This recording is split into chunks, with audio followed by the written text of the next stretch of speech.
আমি আলোচনা করব ক্লাস 12 এর মানে সেমিস্টার 3 তে কেমিস্ট্রির একটা ছোট্ট টপিক হ্যালো অ্যালকেনস হ্যালোআইন চ্যাপ্টার থেকে আরএস নামকরণ। এই আরএস নামকরণের ব্যাপারে বলার আগে আমরা তোমরা নিচু ক্লাসে পড়েছো ডি এর নামকরণ, আশা করি মনে আছে। ডি এর নামকরণ এই ডান দিকে থাকলে ডেক্সট্রোটেটরি ডি এর নামকরণ দেওয়া হতো, আর বাঁ দিকে ল্যাবরেটরি এল দেওয়া হতো। তাই বেসিক কিছু সীমাবদ্ধতা রয়েছে, যেই জন্য তিনজন বিজ্ঞানী মিলে একটা নিয়ম আবিষ্কার করেছিলেন সিআইপি রুলের মাধ্যমে। অত বিস্তারিত আমি যাচ্ছি না, আমি just to the point to the topic যাচ্ছি। তো আজকে আমরা বেসিক জিনিসটা আলোচনা করব যে এই নামকরণটা কি করে করতে হয় এবং কোন কার্বন অণুর ক্ষেত্রে এটা প্রযোজ্য হয়। প্রথমত বলে রাখি, এই নামকরণটা ওই ডিএল এর মতো ওরকম গেলে হবে না। এই নামকরণটা কি আছে দেখো, এই নামকরণটা এখানে যদি কোনো একটা কার্বন পরমাণু থাকে, সেই কার্বন পরমাণুর চারটে হাতে, আমরা কি জানি কার্বনের চারটে হাত, তো কার্বন পরমাণুর চারটে হাতে যদি 4 রকম মূলক থাকে, অর্থাৎ মাঝখানে যে কার্বনটা থাকবে সেই কার্বনটাকে হতে হবে কাইরাল কার্বন। আমরা অপ্রতিসম ক্ষেত্রে পড়েছিলাম কাইরাল কার্বন।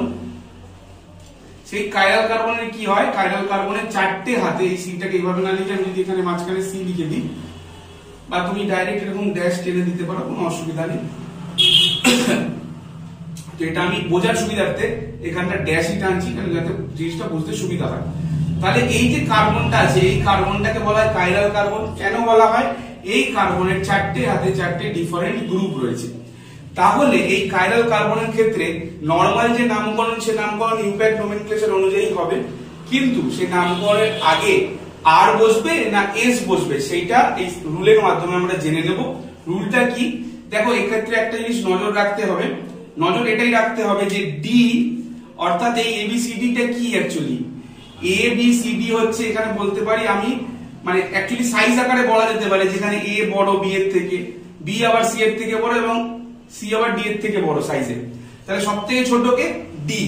এই ডিটা কিভাবে রয়েছে, এখানে দেখো ডিটা কিভাবে রয়েছে, উল্লম্ব ভাবে রয়েছে, মানে ভার্টিক্যালি রয়েছে।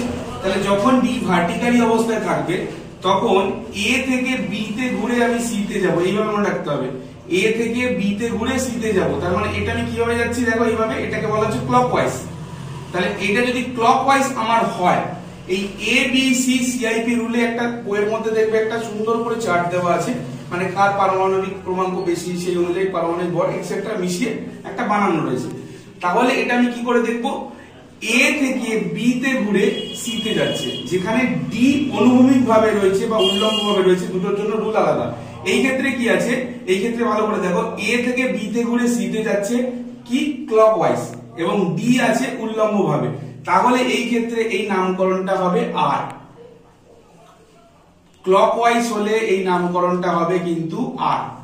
আমি আবার বলছি, এটা তো কি ছিল, উল্লম্ব বরাবর ডি ছিল, এ থেকে বি তে ঘুরে সি তে যাচ্ছে, তাহলে সেটা হচ্ছে আর। যা ইম্প্যাক্ট নামকরণ হবে সেটা লিখবে আর লেখার পরে। এইবার জিনিসটা যদি একটু উল্টো হয়, মানে এ থেকে বি তে ঘুরে সি তেই যাবে, কিন্তু সেটা যদি অ্যান্টি ক্লকওয়াইজ হয়, তাহলে সেই ক্ষেত্রে আমি সেই কনফিগারেশনটাকে বলবো কি কনফিগারেশন, সেই কনফিগারেশনটাকে বলবো এস কনফিগারেশন, যেটা কিনা অ্যান্টি ক্লকওয়াইজ যাবে, যেটা কিনা অ্যান্টি ক্লকওয়াইজ যাবে। তাহলে এ থেকে বি তে ঘুরে সি তে যাবে যদি অ্যান্টি ক্লকওয়াইজ যায়, তাহলে সেটার নোমেনক্লেচারটাকে বলা হবে এস নোমেনক্লেচার। আর যদি এ থেকে বি তে ঘুরে সি এর দিকে যেতে ক্লকওয়াইজ যায়, মানে এইভাবে যায়, মানে ডান দিকে ঘুরছে একটা বাঁ দিকে ঘুরছে, ডান দিকে ঘুরলে তাকে আমরা বলবো আর নোমেনক্লেচার।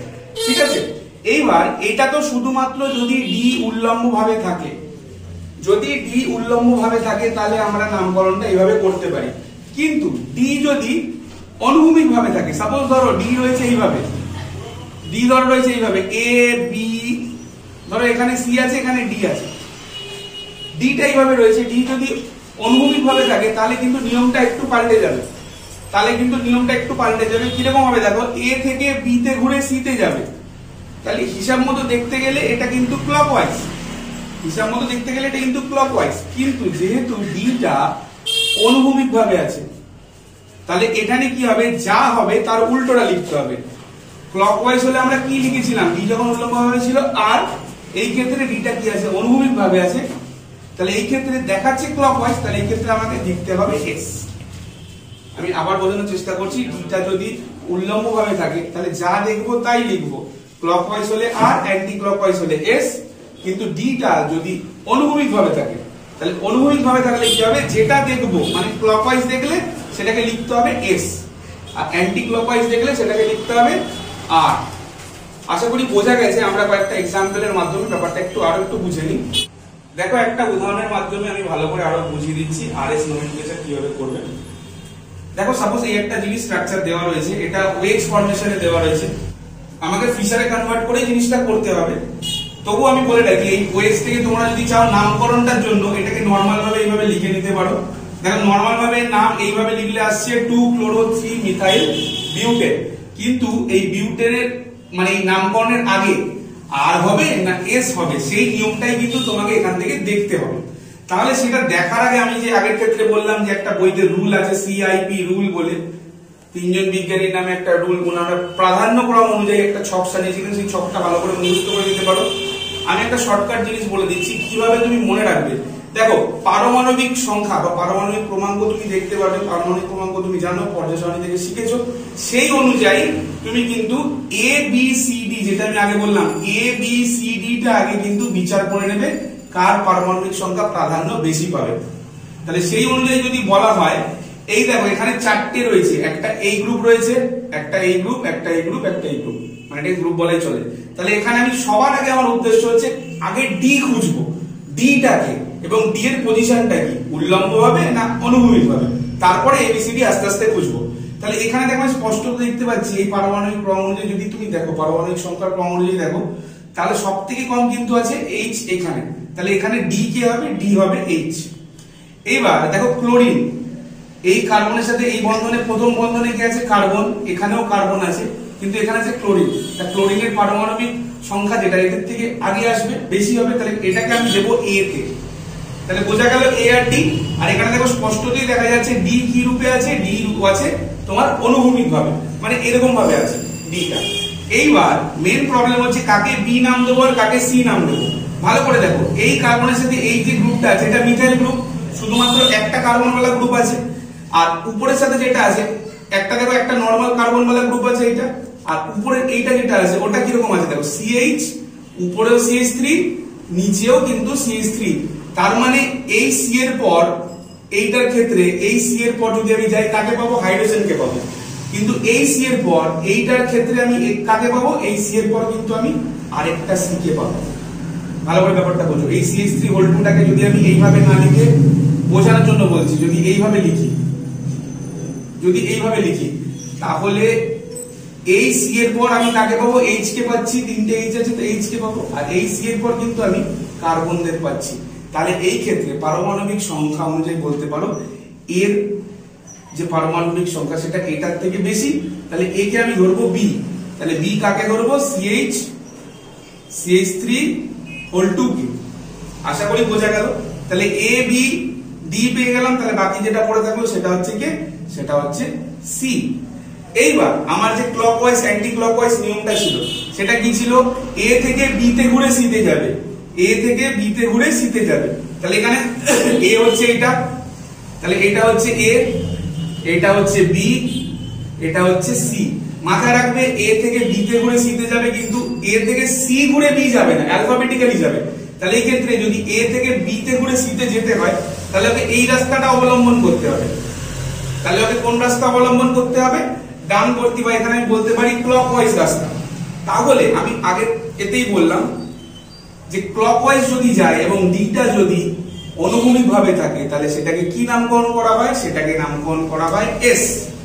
তাহলে সেটা হচ্ছে এস নামকরণ। তাহলে এই যে কম্পাউন্ডটা, এই কম্পাউন্ডটার নাম কি হবে, এই কম্পাউন্ডটার নাম হবে S2-chloro-3-methyl বিউটেন। আরেকটা এক্সাম্পল দেখাচ্ছি, সেটা অনুযায়ী দেখো, আশা করি বুঝতে পারবে। আরেকটা উদাহরণের মাধ্যমে আমরা একটু দেখে নিই ব্যাপারটা। এটা আমি একটু জটিল জিনিস করার চেষ্টা করেছি। চারটে অপশন, যেহেতু তোমাদের এবার এমসিকিউ প্যাটার্ন, এমসিকিউ এরকম টাইপের আসতে পারে, চারটে অপশন দিয়ে দিয়েছে। দেখো দুটো দুটো দেওয়া আছে, এখানে মাথায় রাখতে হবে সবার প্রথমে খুঁজতে হবে কাইরাল কার্বন কোনটা কোনটা। ভালো করে যদি লক্ষ্য করো তাহলে দেখতে পাবে এইটা আর এইটা হচ্ছে কাইরাল কার্বন। তাহলে এই ক্ষেত্রে এই দুটো পয়েন্টের সিকোয়েন্স ওয়াইজ দিয়েছে, মানে প্রথমটা কি হবে আর দ্বিতীয়টা কি হবে। দেখো 2 আর 3s বা 2s 3r, তার মানে 2 আর 3 নম্বর পজিশনটার জন্য বলেছে। কেন 1 নম্বর শুরু হবে এখান থেকে, সি ডবল এইচ থেকে 1 নম্বর শুরু হবে, 1 নম্বর কার্বন, 2 নম্বর কার্বন, 3 নম্বর কার্বন আর 4 নম্বর কার্বন। তাহলে 2 আর 3 নম্বর কার্বনটা কাইরাল, তাহলে এখানে ইনডাইরেক্টলি পজিশনটা কিন্তু বলে দেওয়া আছে। তাহলে এইবার আমাকে খুঁজে বার করতে হবে 2 নম্বর পজিশনটার জন্য কি হবে, আর হবে না এস হবে, এবং 3 নম্বর পজিশনটার জন্য আর হবে না এস হবে। একভাবে যদি কারোর বুঝতে অসুবিধা হয় তাহলে এটাকে তুমি পার্টে পার্টে ভেঙেও কিন্তু করতে পারো।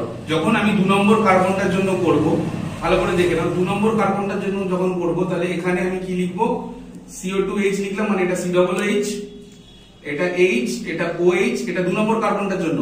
নিচেরটা সেই ক্ষেত্রে পুরোটা হয়ে যাবে গ্রুপ, নিচেরটা সেই ক্ষেত্রে পুরোটা হয়ে যাবে গ্রুপ। তার মানে কি হবে, C, এদিকে কি আছে Cl, এদিকে আছে H, এদিকে আছে H, আর এদিকে কি আছে ধরো CH3। আমি জাস্ট এটা এইভাবে কেন লিখলাম বিচ্ছিরি করে, তাহলে তুমি বুঝতে পারো এটাকে গ্রুপ হিসাবে, এটাকে তুমি যাতে গ্রুপ হিসাবে ধরো, ওই জন্য। তাহলে এবার আমার উদ্দেশ্য কি, A B C D খোঁজা। তাহলে দেখো সবার আগে এই চারটের মধ্যে সবার আগে আমি ডি কাকে পেয়ে গেছি, ডি পেয়ে গেছি এইচ কে, কেন এইচ এর পারমাণবিক সংখ্যা সবথেকে কম। তারপরে কি আছে দেখো, এবার কি আছে, ডি পেয়ে গেছি, এবার কি করতে হবে, এবার আমাকে এ খুঁজতে হবে। দেখো কার্বনের সাথে প্রথম যে বন্ধনটা যুক্ত ও এর কত, ও এর হচ্ছে 8, বাকিগুলো কি আছে, কার্বন কার্বন আছে, তার মানে বাকিগুলো 6। তাহলে আমি বলতে পারি 8 গ্রেটার দেন 6, তার মানে এ কে আমার ধরতে হবে এ, যেহেতু এটা ও আছে, পারমাণবিক সংখ্যায় বেশি। এইবার মেন কনফিউশন হয় এই দুটোকে নিয়ে, কাকে আমি বি ধরবো আর কাকে সি ধরবো। দেখো লক্ষ্য যদি করো, দুটো ক্ষেত্রেই কিন্তু কার্বন বন্ড আছে, এই ক্ষেত্রেও কার্বন, এই ক্ষেত্রেও কার্বন। তাহলে আমাকে এই দুটো নালিফাই হয়ে গেল। এবার এর পরেরটা যেটা আছে, এই কার্বনের সাথে আর কোন পরমাণুগুলো যুক্ত আছে সেগুলো আমাকে কিন্তু লক্ষ্য করতে হবে। তাহলে এই কার্বনটার সাথে যুক্ত আছে অক্সিজেন, অক্সিজেনের কত 8, আর এই কার্বনটার সাথে যুক্ত আছে দেখো একটা ক্ষেত্রে ক্লোরিন, যেটা কিনা অক্সিজেনের থেকে অনেকটাই বেশি। তাহলে এই ক্ষেত্রে কত হবে 17। তাহলে এই ক্ষেত্রে এ বেশি প্রায়োরিটি পাবে, তাহলে এই ক্ষেত্রে বি আমি ধরবো এই গ্রুপটাকে এবং সি ধরবো এই গ্রুপটাকে। তাহলে এবার আমরা রোটেশন করে দেখবো। তাহলে এ থেকে বি তে ঘুরে যাবে কিসে, সি তে, এ থেকে বি তে ঘুরে যাবে সি তে, মানে ক্লকওয়াইজ। কিন্তু যেহেতু এইখানে এইচটা আছে অনুভূমিক, তাহলে এই নামকরণটা পাবে হচ্ছে 2s।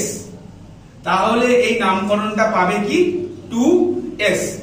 তাহলে এই অপশনটা দেখো একবার তুমি বার করে নিলে, এবার এই পরের ক্ষেত্রেও যদি করা যায়, যেটা তুমি বার করতেই পারো চাইলে, কিন্তু এখানে আমি অপশন যে চারটে আমার দেওয়া আছে তার মধ্যে কিন্তু আমি এখানে 2s একটা পেয়ে গেছি। তার মানে আমার এই দুটো অপশন কিন্তু অটোমেটিক্যালি বাদ চলে গেল।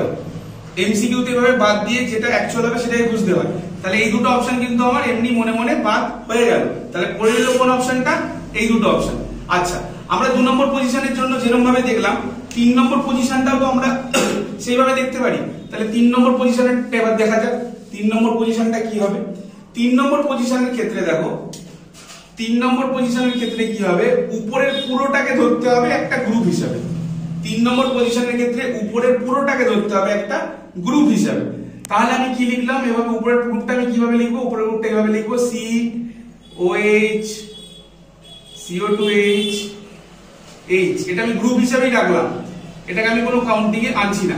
আর এটাকে কি রাখবো, তারপরটাকে দেখো, এটা C3 আমি লিখবো, ClH, CH3। আমি মাঝখানটা এতটা গ্যাপ দিয়েছি যাতে তোমরা বুঝতে পারো, বোঝানোর জন্য সিম্পলি। তাহলে এই ক্ষেত্রে দেখো, এই ক্ষেত্রে এগেইন আমি এটাকে বলবো D, এটা যেহেতু Cl কে প্রথমেই পেয়ে যাচ্ছে এটাকে বলবো A। আর দেখো এই গ্রুপটার সাথে অনেক কটা গ্রুপ যুক্ত আছে, C এর পরে O আছে, তাহলে ডেফিনেটলি এই গ্রুপটা হয়ে যাবে আমার B এবং এইটা হবে C। তাহলে ওই আবার একটা জিনিস, A থেকে B তে ঘুরে C তে যাবে। তাহলে এখানে দেখো A থেকে B তে ঘুরে C তে যাবে, তাহলে এটা কি হচ্ছে অ্যান্টি ক্লকওয়াইজ। তাহলে অ্যান্টি ক্লকওয়াইজ হলে যেহেতু D টা অনুভূমিক আছে, তাহলে এখানে কি হওয়ার কথা, এখানে হবে 3R। তাহলে আমার যে কনফিগারেশনটা চেয়েছি এই দুটো কাইরাল কার্বনের জন্য, তার অপশনটা কি হবে 2s3r। তাহলে এটাই হবে আমাদের উত্তর। আশা করি ভিডিওটা বোঝা গেছে। যদি কোনো অসুবিধা থাকে কমেন্টের মাধ্যমে জানাতে